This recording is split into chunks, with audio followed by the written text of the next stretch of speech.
नमस्कार दोस्तों, मैं विकास शाक्य एक बार फिर से आप सबका स्वागत करता हूं अपने चैनल पर। और जैसा कि आपको पता है कि हम 7 बिलियन ऑब्जेक्टिव्स इस बुक का चैप्टर 1 डिस्कस कर रहे हैं और आज इसका आखिरी पार्ट है, पार्ट नंबर 4। ये बुक लिखी गई है पारस जैन जी के द्वारा। इसको नरेट कर रहा हूं मैं, यानी विकास शाक्य। तो आइए देखते हैं आगे की चीजें जो बची हुई हैं इसमें। थोड़ा सा ही है इसमें बचा हुआ। इससे पहले हमने क्या देखा था, एक बार आपको रिवाइज करा देता हूँ। पिछले वीडियो में हमने देखा था कि किस प्रकार से हम ये समझ सकते हैं कि पूरी दुनिया में 8 तरीके के रिलीजन हो सकते हैं बिकॉज ऑफ जो 3 पैरामीटर्स थे। उन 3 पैरामीटर्स के बेसिस पे आप पिछला वीडियो देख लीजिएगा, कौन से वो 3 पैरामीटर्स थे। उनके बेसिस पे पूरा एक मैट्रिक्स बनाया था हमने। और उस मैट्रिक्स के बेसिस पे डिसाइड किया था कि किस किस मान्यता के, किस किस फिलॉसफी के लोगों का समूह इस दुनिया में एग्जिस्ट कर सकता है और उनके क्या विचार हो सकते हैं। उनके विचारों के आधार पर ही उनके ऑब्जेक्टिव्स भी अलग हो सकते हैं। तो वो सारे ऑब्जेक्टिव्स, वो सब मिला करके जो रीजंस हैं, अलग अलग रिलीजन के जो थॉट्स हैं, जो रीजन है अलग अलग रिलीजन को मानने के, जो फिलॉसफी है, उसकी वजह से अलग अलग है। ठीक है। इन सभी अलग अलग रीजंस की वजह से ही हमारे साथ क्या चल रहा है, एक द्वंद्व चल रहा है लोगों के साथ, एक युद्ध सा चलता रहता है लोगों के साथ। किसी के थॉट अलग है, किसी का रिलीजन अलग है, किसी के विश्वास अलग है। ये क्यों होता है, इसी के बारे में ये बुक डिस्कस करती है। तो अब हम रिलीजन से आगे आते हैं, रिलीजन से आगे यानी कि धर्म से आगे आते हैं अर्थ। दूसरा पिलर है अर्थ। 4 पिलर्स हैं, धर्म, अर्थ, काम और मोक्ष। तो दूसरा पिलर यहाँ पे बताया गया है अर्थ। अर्थ यानी कि इकोनॉमी। इकोनॉमी के बारे में यहाँ पर राइटर ने यह बताया है कि 2 तरीके की इकोनॉमी की बात हम कर सकते हैं। एक है कैपिटलिज्म और एक है सोशलिज्म। दोनों का नाम लिया है यहाँ पर, और नाम लेने के बाद उन्होंने उस चीज के बारे में बताया है जो आज की डेट में प्रिवेल कर रही है। जो आज की डेट में प्रिवेल कर रही है वो है capitalism. Right, capitalism is more appealing as well. आज की डेट में कैपिटलिज्म अपीलिंग है क्योंकि परफॉर्मर को वो रिवॉर्ड देती है और जो नॉन परफॉर्मर है उसको हरा देती है, वो हार जाता है अपनी लाइफ की रेस में। ठीक है। इस वजह से लोग क्या कर रहे हैं, एक अंधी दौड़ में भागे जा रहे हैं। मनी सेंट्रिक हो गए हैं। पैसा कमाने के लिए जितना ज्यादा से ज्यादा वो भाग दौड़ कर सकते हैं उतना वो भाग दौड़ कर रहे हैं। People became more centric towards money and a race is on. एक रेस चली जा रही है, एक दौड़ चली जा रही है। This causes new ideas and innovations. होगा ही। अगर एक रेस में हम लगे हुए हैं पैसे कमाने की, तो ऑब्वियस सी बात है हमें नए नए तरीके खोजने होंगे, नए नए इनोवेशंस करने होंगे, नए नए आइडियाज लेकर के आने होंगे सो दैट हम मनी यानी पैसा बना सकें। इसी वजह से हर व्यक्ति का एक अलग ऑब्जेक्टिव हो गया है। कुछ को पैसा कमाना सही लगता है, कुछ को पैसा कमा के दान करना सही लगता है। तो जितने 7 बिलियन लोग हैं इस धरती में, इस धरती पे, वो सबका अलग अलग objective based on the capitalism, socialism अलग अलग हो सकता है, but capitalism is more prevailing and it is more appealing. इसके बारे में राइटर कह रहे हैं। तो ये भी हमारे ऑब्जेक्टिव्स को डिफाइन करता है। ये जो थॉट है, अर्थ का थॉट यानी कैपिटलिज्म सोशलिज्म, इसका थॉट, ये हमारे उसको डिसाइड करता है। हमारे ऑब्जेक्टिव्स को, हमारी लाइफ के ऑब्जेक्टिव्स को डिसाइड डिसाइड करता है। और इस वजह से जितने भी लोग इस अर्थ पे हैं, इस धरती पे हैं, उन सभी के जो ऑब्जेक्टिव्स हैं विथ रिस्पेक्ट टू अर्थ यानी विथ रिस्पेक्ट टू इकोनॉमी, वो अलग अलग हो सकते हैं। वो पर्सनल इकोनॉमी हो सकती है, वो देश की इकोनॉमी, वर्ल्ड की इकोनॉमी, सबके बारे में सोच सकता है, या केवल अपने आप के बारे में सोच सकता है किस तरीके से वो पैसा अधिक से अधिक कमाए। तो इस बेसिस पे हर व्यक्ति का एक अलग ऑब्जेक्टिव हो सकता है, थॉट अलग हो सकता है ऑब्जेक्टिव्स को लेकर के। आगे आता है कामा। यहाँ पर राइटर ने कामा की जगह लव वर्ड का यूज किया है। और उन्होंने, मैं कई बार बहुत देर तक ये सोचता रहा कि धर्म, अर्थ, काम और मोक्ष ये 4 होते हैं, बट काम की जगह उन्होंने लव क्यों यूज किया है। बात यह है कि उन्होंने लव इसलिए यूज किया है क्योंकि जो लव है, जो लव है वो क्या है, ये सांसारिक प्रेम की बात हो रही है। संसार का प्रेम किस चीज के प्रति है। मैं अगर एक व्यक्ति हूं, मेरा प्रेम किस चीज के प्रति है, मेरा प्रेम क्षणिक है। तो इस क्षणिक प्रेम की, जो इस सांसारिक प्रेम की बात हो रही है, उसकी बात यहाँ पर की जा रही है, जो मेरी अंडरस्टैंडिंग है। ठीक है, क्योंकि राइटर ने यहाँ पर लव लिखा हुआ सीधे, रदर देन कामा। तो लव का मतलब ये है कि आप जिस चीज से सांसारिक रूप से जुड़े हुए हैं, जिससे आप प्रेम करते हैं, जिस चीज की आपको इच्छा है उसी से आपको प्रेम है। जैसे अगर मेरी इच्छा है कि मेरे वीडियो वायरल हो जाए, अगर मेरी ये इच्छा है, तो मेरा अपने इस ध्येय से, इस ऑब्जेक्टिव से एक प्रेम है। मैं इस चीज से प्रेम कर रहा हूं कि मेरी ये इच्छा पूरी हो कि मैं फेमस हो जाऊं थ्रू दी यूट्यूब वीडियोस। तो ये मेरी एक इच्छा हो गई। राइट। एक एग्जांपल दे रहा हूं, ठीक है, कोई इच्छा ऐसी है नहीं, पाल के नहीं रखी है मैंने। ठीक है। तो यहाँ पे क्या बताया हुआ है कि wish, any wish which you need, which you want to fulfil. ठीक है। जिसकी वजह से आप अपनी सर्टेन डिजायर्स को पूरा करना चाहते हैं और अपने रिलेशंस दूसरों के साथ इसी वजह से बनाते हैं। जहां पर आप अपने लव को, अपने विशेस को पूरा करना चाहते हैं, जो बेसिकली आपका प्यार है। जैसे होता है ना कि मेरा क्रिकेट तो मेरा प्यार है, मेरा यूट्यूब तो मेरा प्यार है, मेरा चैनल तो मेरा प्यार है, मुझे इससे प्यार है। मैं इस पे इतना काम कर रहा हूँ कि एक दिन मैं जरूर जो है सफल होके दिखाऊंगा, जरूर वायरल होके दिखाऊंगा। तो यहाँ पर कामा और लव, लव इस दुनिया के लव, क्योंकि हम बात इस दुनिया की कर रहे हैं इसलिए लव वर्ड यहाँ पर सही से यूज किया गया है। मतलब यहाँ पर लव, जो एक लव दूसरा होता है, स्पिरिचुअल मीनिंग उसकी अलग होती है। यहाँ पर जिस लव की बात, जो जिस लव की बात हम जानते हैं, जिस लव को हम जानते हैं, उस सेंस में ही सोचिएगा आप। ठीक है, हमारा लव जो कि क्षणिक है, किसी चीज से अटैच होने की जो बात है, उसकी बात यहाँ पर हो रही है। कामा ही कारण होता है अटैचमेंट का, ये भी आपने पढ़ा ही होगा। तो यहाँ पर जो लव है वो सांसारिक लव की बात की जा रही है, स्पिरिचुअल लव से इसका लेना देना नहीं है। ठीक है। तो wish to fulfil certain desires and keep us in relationship with others, without this all other relations are meaningless. अगर हम कामा यानी कि लव, ये जो विश है, इनकी तरफ ना जाएं तो हमारे सारे जो रिलेशंस जो हम दूसरों से बनाते हैं वो मीनिंगलेस हो जाएंगे।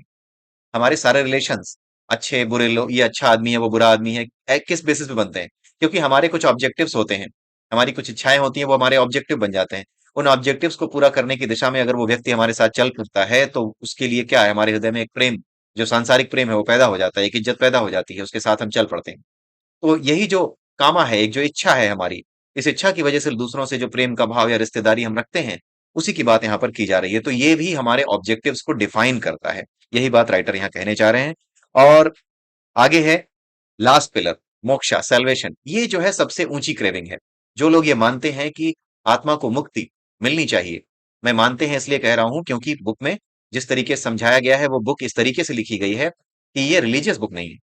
इसलिए मैं इस शब्द का इस्तेमाल कर रहा हूं कि मानता हूं, मानते हैं, इस शब्द का इस्तेमाल कर रहा हूं। तो अगर कोई व्यक्ति ऐसा है या कुछ व्यक्ति ऐसे हैं जो इस बात में विश्वास रखते हैं कि सेल्वेशन, मुक्ति एक चीज है, मुक्ति एक ऐसा जो है कॉन्सेप्ट है जिसकी तरफ हमें जाना चाहिए, तो उनके अपने लाइफ के ऑब्जेक्टिव क्या हो जाते हैं, बदल जाते हैं। This is the highest craving anyone could have. कोई भी व्यक्ति सबसे बड़ी क्रेविंग यही कर सकता है, मुक्ति की, ऐसा एज पर राइटर, राइट। मेरी भी विचार यही है। ठीक है। And you can also think कि सबसे बड़ी कामना जो है वो मुक्ति की कामना है। लेकिन है ये भी कामना ही, हमारे शास्त्रों में भी यही बताया गया है कि कामना अगर मुक्ति की है तो वो भी कामना है, वो भी बांध के रखती है। तो ये जो कामना है मुक्ति की, ये भी लोगों के ऑब्जेक्टिव्स डिफाइन करती है। क्यों? क्योंकि उसके बाद, जिसकी कामना है मुक्ति की, उसके बाद क्या करता है वो अपने लिए तरह तरह के रिचुअल्स, तरह तरह की चीजें, तरह तरह के यज्ञ, हवन, बाकी सारी चीजें भी करने लगता है, अपने आप को उन चीजों में एंगेज रखता है। तो ये एंगेजमेंट उसके किस वजह से आ रहे हैं? एक सर्टेन ऑब्जेक्टिव की वजह से। वो ऑब्जेक्टिव क्या है? सेल्वेशन। तो ये जो धर्म, अर्थ, काम और मोक्ष है, इनकी वजह से ही अलग अलग ऑब्जेक्टिव 7 बिलियन पीपल के अलग अलग हो सकते हैं। लेकिन आगे यहीं पर ये चैप्टर जो है, जो चैप्टर का मेन कंटेंट है, वो यहीं खत्म समाप्त होता है। लेकिन समाप्त होने से पहले कुछ बातें लिखी हैं राइटर ने। उन्होंने ये बताया कि आने वाले चैप्टर्स में वो क्या बताने वाले हैं। So in the coming chapters through reverse thinking, हम रिवर्स थिंकिंग करेंगे। अभी तो हमने इनको समझ लिया सामने से कि हाँ ऐसा होता है, ऐसा हमने अनुभव किया है कि इस वजह से लोगों के अलग अलग ऑब्जेक्टिव्स हैं। But now we will do the reverse thinking. Reverse thinking की मदद से we are going to explore to find how distinct objectives are decided by all 7 billion people. किस तरीके से 7 बिलियन पीपल, जो 7 अरब लोग हैं पूरी दुनिया में, किस तरीके से अपने ऑब्जेक्टिव्स को डिफाइन करते हैं, डिसाइड करते हैं। How as per the experience of writer could be eliminated among the pool of common set of objectives. How few of the, मैं कुछ यहाँ लिखना भूल गया हूँ, how few of the objectives as per the experience of writer could be eliminated among the pool of common set of objectives. तो हमारे पास जब हम इनकी बात करेंगे तो कुछ कॉमन सेट ऑफ ऑब्जेक्टिव्स को बनाने की कोशिश करेंगे। उन कॉमन सेट ऑफ ऑब्जेक्टिव्स को बनाते समय हम ये देखेंगे कि कौन से ऐसे ऑब्जेक्टिव हैं जो कि कॉमन सब में नहीं हो सकते, उनको एलिमिनेट किया जा सकता है। ऐसा नहीं है कि आपको ऑर्डर दिया जा रहा है कि आप इसको एलिमिनेट कर दो। This is the point of view of the writer, this is the purview of writer कि किस तरीके से वो सोचते हैं कि how it can be not useful for me when I am thinking outside me. मैं अपने से बाहर निकल करके पूरी दुनिया को अपना घर समझ करके, आई से वी की ओर जाकर के मैं किस तरीके से सोचना शुरू करूं, तो अपने आप इन चारों पिलर्स का मतलब बदल जाता है। जब तक आप मैं के बारे में सोचते हैं, मैं, मेरा धर्म, मेरी मोक्ष की कामना, मेरा अर्थ, मेरे अर्थ की परिभाषा, अर्थशास्त्र की मेरी परिभाषा, स्वार्थ हो, परमार्थ हो, कुछ भी हो, धर्म को लेकर के मेरी परिभाषा, ये सारी परिभाषाएं जब तक मैं रहता है तब तक ये अलग होती हैं। लेकिन जब मेरी यात्रा मैं से हम की तरफ शुरू होती है, यानी जब मैं सबको देखता हूं, तब इन चारों पिलर्स के मतलब बदल जाते हैं। तो कुल मिलाकर के इन पिलर्स को किस तरीके से ट्रांसफॉर्म करना है, अपने भीतर किस तरह से ट्रांसफॉर्मेशन लाना है कि हम आई से बी की ओर जा सकें। आपको यहाँ पर इस बुक में कहीं पर भी सजेशंस नहीं दिए गए हैं कि हाँ ये एक मैट्रिक्स बना है, इसमें से ये हटा देना, ये वेरिएबल एलिमिनेशन मैथमेटिक्स नहीं पढ़ाई जा रही है।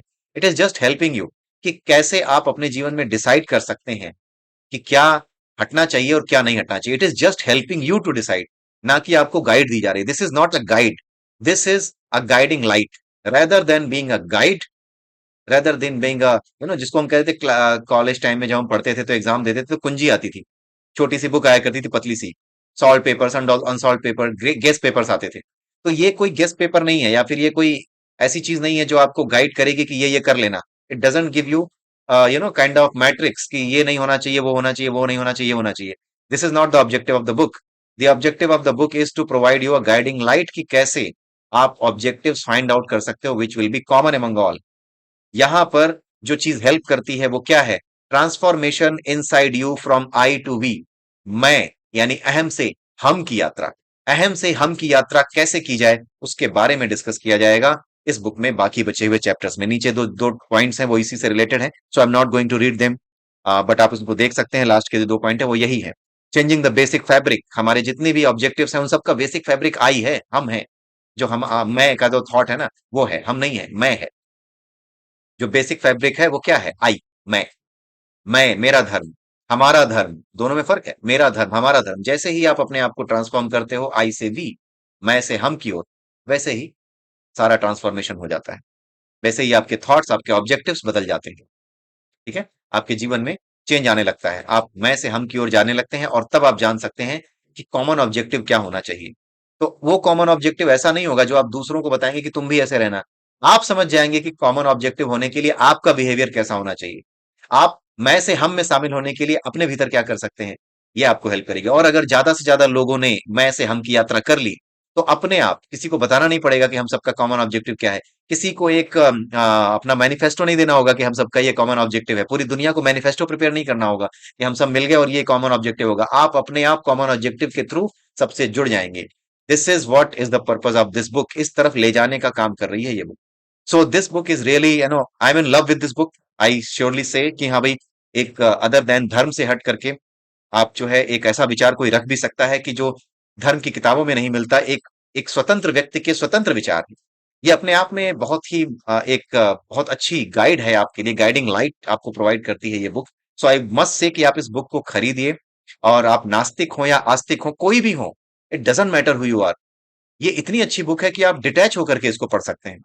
Irrespective of your thoughts, irrespective of your philosophy, आपको इसमें जो है अटैच होने की जरूरत नहीं पड़ती। ये आपको एक नया पॉइंट ऑफ व्यू देती है, आपको एहसास दिलाती है कि आप अपने आप को ट्रांसफॉर्म कर सकते हैं। राइट? एहसास दिलाना ही इस बुक का पर्पस है। क्योंकि कोई आपको बता नहीं सकता कि लो यार ये चेकलिस्ट रही, कल से ये सोचना बंद कर देना। कैसे हो सकता है? सो writer has beautifully articulated all this. I hope आपको ये वीडियोस अच्छे लग रहे होंगे। अगले वीडियो में मैं फिर मिलूंगा अगले चैप्टर के साथ। सो होपफुली हो सकता है कल या फिर अगले वीक, क्योंकि एक वीक में लगभग एक वीडियो मैं इसका डाल पा रहा हूँ, या कभी कभी दो भी आ जाते हैं। So what ever I can do I am doing. और इसमें 8 चैप्टर्स हैं, जितनी जल्दी हो सके मैं उनको समाप्त करने की, कवर करने की कोशिश करूंगा, सो दैट ये बुक जल्दी से जल्दी आप आसानी से ग्रैस्प कर सकें। ठीक है? और एक दिन हम उनसे जरूर मिलेंगे जो राइटर हैं, उनके साथ भी मैं एक पॉडकास्ट करूंगा, and that will be uploaded on my channel only. So इसी के साथ मैं आप सबसे विदा लेता हूँ। Have a nice day and bye bye. Have a nice weekend.